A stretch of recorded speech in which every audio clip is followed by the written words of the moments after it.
dhugaa dubbachuuf atu anaaf kennaadha. Galatoomii atu anaaf kennaadha jettee jirti. Kanaafuu kennaan barbaadu jechuusi. Barbaadu jechuudha kennaan kee anuma. Keenya keessa deebi'uuf gammachuu qabna. Assalamu alaikum warahmatullahi wabarakatuh. Akkam jirtan hordoftoonni Magee fi Abdii. Assalamu alaikum warahmatullahi wabarakatuh. Ashama arkafune akkam nagaa jirtu daawwattoonni channel keenya. Daawwattoonni channel Abdii and Magee hundi keessanuu nagaa isin jennee jirra baga nagaan nu dhuftanii. Egaa kan Magee wajjin har'a yeroo dheeraadhaan booda akkanatti teenyee isin dura haasoo jirra. Hedduu wal yaannee jirra isinis ta'e yeroo dheeraaf namoonni gara garaa nu gaafataa turtan Abdii ta'a maal taatanii waliin bareedanii maali machisiifis numa jedhanii akkasuma jedhaa turtanii. Egaa rabbiin galanaa ga'u kunoo akkuma argitan akkuma isin wajjin nu feetanitti wajjin jirra jechuudha sa'a kanatti. Maal jettamee yeroo dheeraa booda deebine waan ta'eef nutu nu jala babbadee jira baramma. Yaa waggaa lama caalu. Waggaa lama ni ta'a. Waan makkasiite waggaadhaaf wayii. Yeroo dheeraadhaaf adda bannee turre namni hedduun gama TikTokiinis Magee Abdii wajjin bareedaa koomentiitii jalatti Magee Abdii wajjin bareedaa Magee kophaan bareeddu. Naamnaan jaani. Anas akkasuma naan jedhaa turan Abdii Magee wajjin bareedaa. Namoonni gara garaa namoonni hedduun akkasuma jedhaa turtanii warri keessaanis nu barreessan. Hedduu jira. Galatoomaan isiniin jaa warri khairii nuuf yaaddan. Deebinee dhufnee gaa waliin. Deebinee dhufnee jirra kun akkuma walumaan banne waan isin ajaa'iburraa YouTubers walumaan dhiisne. Walumaan dhiisne waa hundaayyuu wajjumaan banne. Walumaan dhiisne walumaan deebinee jechuudha. Walumaan deebinee kun waan dhugaa dubbachuuf hedduun isin yaade ani akka hayyaatitti hedduun isin yaade.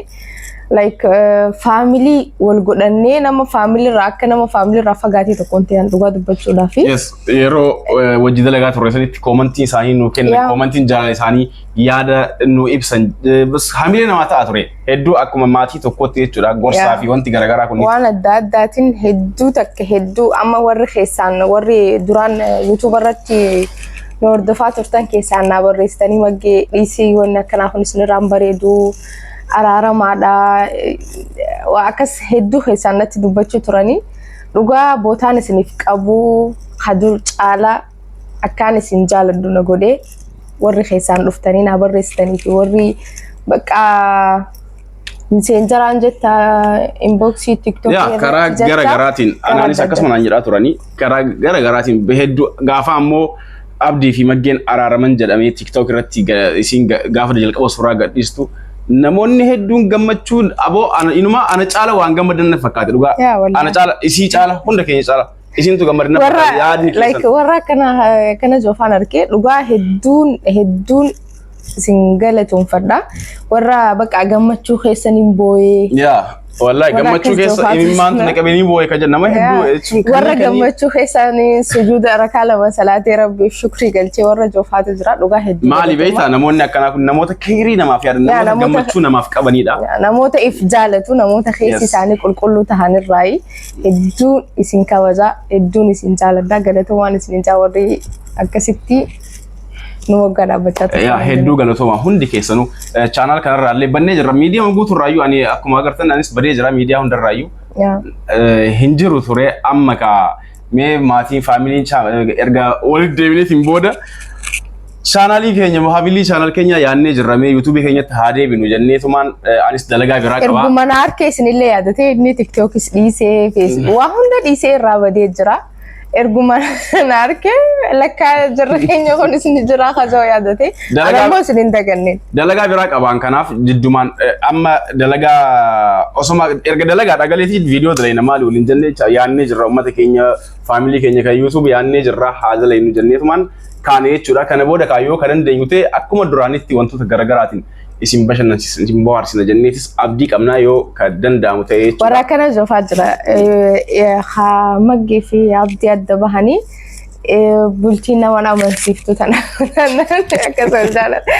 Warra hedduu warra komantii akkasiisan naa kan nuti rebeeta gaafa dura naaf hedduu. Ni jira erga isinii like dhiirti nama namtu.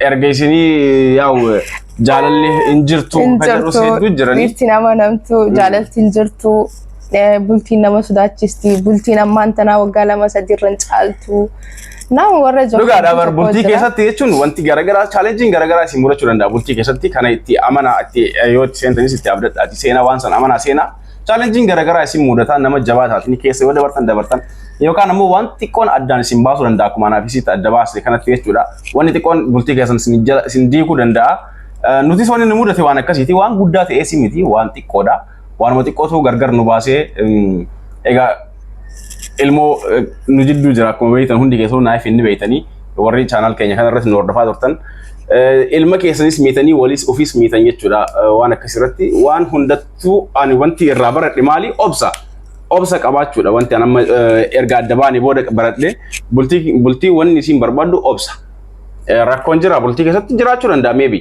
haala walii galuu dhabuu yookaan wanti takka irratti walitti bu'uu wanta kana kunniin jira kanneen obsanii yoo gara dabran wal kabajaa yoo jiraatte wanti hunduu ni sirrooyte jechuudha bultiin ni sirrooyte nuti ammoo kana hunda sammuu keenyatti yaaduu dhabuudhaan adda akka baanu nu godhe jechuudha yeroo hanganaa kanatti egaa amma rabbiin galanni haa ga'u akkana nu argitanii kana namoonni gammachuu nuuf hawwitan hundi keessanuu galatoomaa maal akka jedhee isiniif ibsu hin beekan waan isin jedhu hin beeku ni beeytanii jaalala keenya kan dura yeroo jalqabaa wajjin isin nu beeytan san irratti jechuudha namni hanga fedhi wal jaalatu yoo obsaa fi bal'isee yaaduu hin danda'in adda deemuu danda'an hanga fedhi wal jaalateef ammoo namni tokko wal addaan ba'eef bultiin hunduu hin taatu jechuun yookaan jaalalli hin jiru jechuun akkasii miti sirrii miti namni ilaalchi nama hundaatu garagara waan ta'eef jechuudha Mageen kunoo isilleen yeroo sanitti aarii faanii aartii waan akkasii seenti anis ammoo anti qonna aarsanilleen obsan qabu jechuun bas aaruu waan nama aarsu waan hedduu jira aarii san keessatti liqimsuu hin danda'u ture dafee aarii san baafadhaa tarkaanfii biraatti deema kana jechuudha maal jettati yeroo sanitti nulachuutu miira adda addaa keessa seenneeti wal dhabuun taane wal obsu dadhabuudha dhugaa dubbachuudhaaf fi wanni nama adda baasu anaaf keddaan hin baasne yaani namni tokko yoo cheat walirra godhee waan akkasiisan gaafa walirra godhu adda baha jeeti yaada kamta nuti garuu sababa akkasanii hin qabnu gidduun jirtu takka waan akkasiitti irratti hanga hojjetu olollee beena jiru wanta akkasii nu lamaanu jidduu wanta akkasii hin turre waan mantaani majammarallee jaalalaaf kabajaa walitti dhufne wanni cheat walirra godhuudhaaf nu barbaachisu hin turre like saniifu waanuma xiqqishoo irratti walif akkuma inni jee walif obsu dadhabu irratti adda fagaanne lammaffaa walitti deebineen isin jaa ammallee ammoo nama tokko hayaada isaanii ibsuu barbaadu maaltu jira beektaa nama tokkootitu jira baga walitti deebitanii ilmoon keessa waliin guddifachuu wayyaa minaaman warra akkas joosan shamarroota keessaa fi maaliin isin jechuu barbaada namni tokko walitti deebi'ee takka ammoo like wajji jiraatuuf jaalalaa fi kabajaan yoo isin jidduu jiraatte malee ilmi dirqamaa walitti nama hidhettanii addaati. Inni jaalalli jiraachuu qaba garuu akka dhugaatti yoo deemne namoota lamaan bultii jaalatanii ilmoo argatanii adda deeman jidduutti ilmoon ni miidhamti. Daa'imni ni miidhamu waanuma jiru ni miidhama. Garuu ammoo ilmoon dirqama godhee jaalalaan alatti wajjin nama jiraachisu. Yoo jaalalli hin jiraatin wajjin nama jiraachisu. Miidhama ilmoo osoo jiruuti ilmoon kiyya miidhamuu irra jettee dirqimaan ufoontu gootee jaalalaan alatti hin jiraattu. Jaalalli yoo jiraate malee jechuudha. Jaalalaa fi kabajaa yoo jidduu jiraatte malee dirqama ilmoon na jidduu jira nama kana wajjin ilmoon na jidduu jira jettee gaafa hojii jiraattu takkarra lamarra sittaate ilmoon gaafa deemtu. Lama gaafa sittaate sitti ulfaata. Like saniifu namni tokko hawajji jiraachuu danda'u fi wal danda'u jaalalli yoo jidduu jiraattu jechuudha. Sirriidha. Meeqa amma hanga adda baan isa maaltu si dhagame garuu ati kaa'ee adda baaneetiin jirraa yeroo dheeraadhaaf sin barbaadu nan barbaadu waliin jenneetiin akkasitti adda deemne maaltu si dhagame naayifis asii haasa'u jira.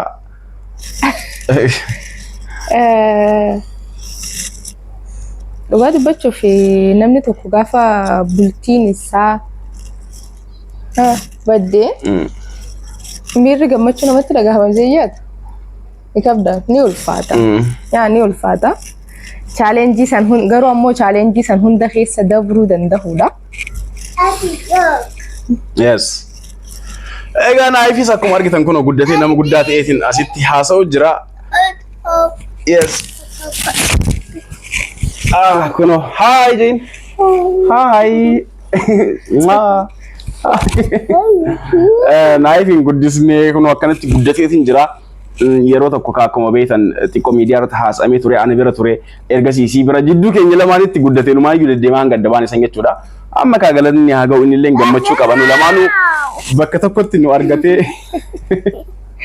nu lamaanuu bakka tokkotti nu argatee gammachuu guddaa qaba. Wanti guddaan gammachuun isaan keenya inni gammachuu qabaachuun ammoo waan guddaadha. Waa hunda caalaa ilmoon keessan isin gammachuu qabaachuun baay'ee waa hunda caalaa garuu ilmoofis jecha asoo jaarsa jaartiin adda bayuu baatanii waan dansaadha jeetii yaada ilmoofuu jecha garuu jaaw jaalalli dirqama ta'ee asoo jiruutu ilmoof jecha osoo adda bayuu baatanii wanni jedhus natti dhagahama.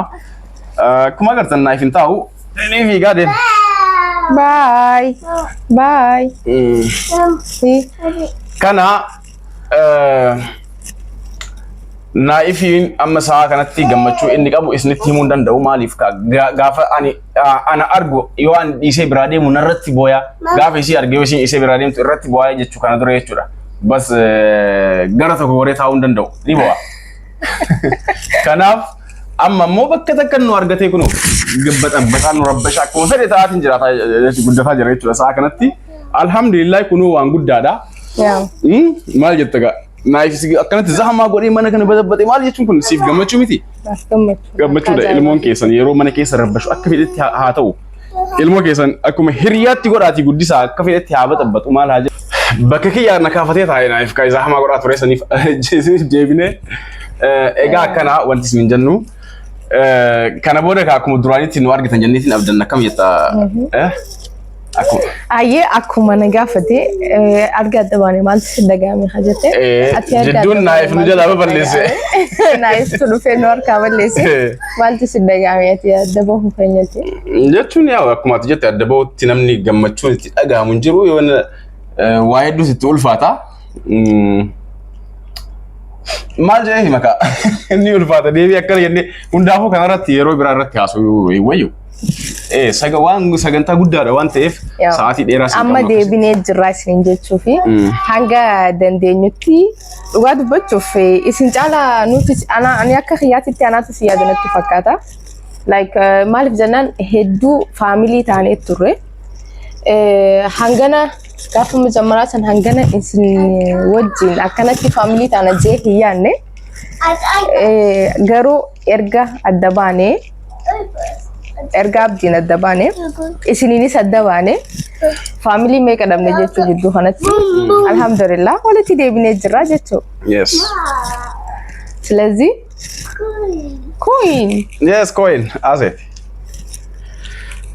Sanifuga amma hanga dandeenyutti saa firiitaanetti viidiyoo isiniif daleena. Akkuma duraanitti deebina jenneetiin abdii qabnaa sagantaalee bashannanaa garaagaraa qabannee akkuma dur itti nu feetanitti waan akkanaa godhaa waan akkanaa nu dalagaa jettanii nu barreessitanii akkasuma dalagaatiin deemnutti jechuudha. Ammas akkasumatti yoo rabbiin jedhe itti fufnaa hanga adda baan isan jedhutti yaa garaagarummaa hedduu jira waa hedduu dhiisnee waa hedduu irraa fagaadhee jiraanis leen isilleen akkasuma na fakkaata akkasuma na fakkaata quban qabdu.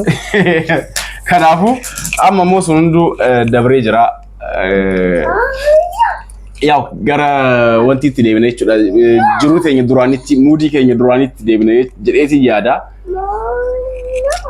Akkanumatti nu eegaa hundaafuu hanga adda baane sanitti kaa maaltu si dhagahame maali waan jedhu irratti sagantaa biraa irratti wanti goona maaliifuu dheeraadha waan jechuun waan adda bayuu irratti jiru maal akka ta'e waan garaagaraa irratti haasofnu hedduu jira. Kanaafuu wanti isin nu gaafachuu feetanis ni jira jeetii yaada. Kana ammoo gaafii keessanis waan garaagaraa kanneen yeroo wanti biraa irratti walitti deebine jechuudha. Kanaaf Magee hanga amma adabbii akka ta'uuf jechuudha Mageedhaaf adabbii anatti akka anaaf adabbii ta'u si yeroo biraa si adaba isinlee adabuun kiyyan oolu ammaaf garuu adabbii akka ta'utti mee waan akka kennaa yookaan giiftii maal si yaa godhu waan feete himadhu isin irratti jechuudha waan feete haa himattu kennaa gift tokko waan akkana tokko naabiti jettee yoo isin jette waan isin jettan hin bita yookaan ofii keetillee barbaaddu jettan waan isin jette tokko ni godhaaf jechuudha ni bita waadaa galaaf isin irratti guyyaa takkatti maybe yookaan guyyaa lamatti waan danda'u waan humna kiyyaa yoo ta'e waan humna kiyyaa olii taanaan miskiina homaa gochuun danda'u jechuudha. Kennaa kennuudhaaf dhugaa dubbachuuf atu anaaf kennaadha. Galatoomi atu anaaf kennaadha jettee jirti. Kanaafuu kennaan barbaadu jechuudha. Barbaadu jechuudha kennaan kee anuma. Keenya keessa deebi'uuf gammachuu qabna. Kennaan kennuu barbaadde immoo waan barbaadde. Laa atu kennaadha egaa jette kennaa homaa barbaadu jechuudha bas. Narraa gabaabbatee jira jechuudha. Homaa kennaa hin barbaadu atu nuuf kennaadha atu anaaf kennaadha jette. Kanaaf kennaa biraan irraa hin barbaadu jechuudha. Galatoomi wajjiin irraa fi makkam. Erga atu naaf kennaadha jette asumatti xumurraa jechuudha waa isaa. Egaa maatiin channel keenyaa hundi keessanuu waan dhuftanii nu daawwattaniif galatoomaa akka duraanitti akka walitti deebinus abdii qabna. Sagantaa keenya har'aa asirratti dhaabneetiin faamiliin keenya kan duraanii hundi keessanuu akka deebitan isin gaafanna. Faamiliin keenya durii nuuf deebi'aan faamicha warri channel keenyaaf haaraa taatanis subscribe godhaatiin maatii keenya ta'a. Warri video kana laaltanis like tuqu. Ndagatina. Inni raanfatina. Yes. Akkuma duriitti waa hundaan yaadaan nu wajjin jiraadhaan isin jenna. Walitti deebina hangasiif nagayaan ta'a. Like, subscribe, share gochuu inni raanfatina. Bye bye.